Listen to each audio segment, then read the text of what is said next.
ఎన్టీఆర్ జిల్లా ఇబ్రహీంపట్నంలో లేడీ కిలాడీలు హల్చల్ చేశారు. టైర్ల షాపుల్లో చొరబడి 20,000 రూపాయలు విలువ చేసే ట్యూబులు ఎత్తుకెళ్లారు. సీసీ కెమెరాలో మహిళా దొంగల దృశ్యాలు రికార్డయ్యాయి. పోలీసులు కేసు నమోదు చేసి దర్యాప్తు చేస్తున్నారు.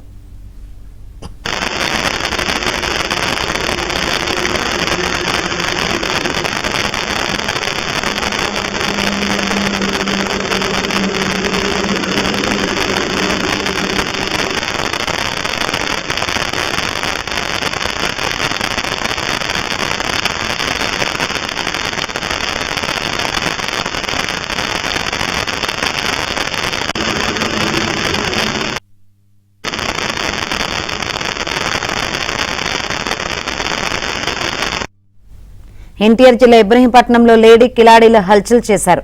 టైర్ల షాపుల్లో చొరబడి 20,000 రూపాయలు విలువ చేసే ట్యూబులు ఎత్తుకెళ్లారు. సీసీ కెమెరాలో మహిళా దొంగల దృశ్యాలు రికార్డయ్యాయి. పోలీసులు కేసు నమోదు చేసి దర్యాప్తు చేస్తున్నారు.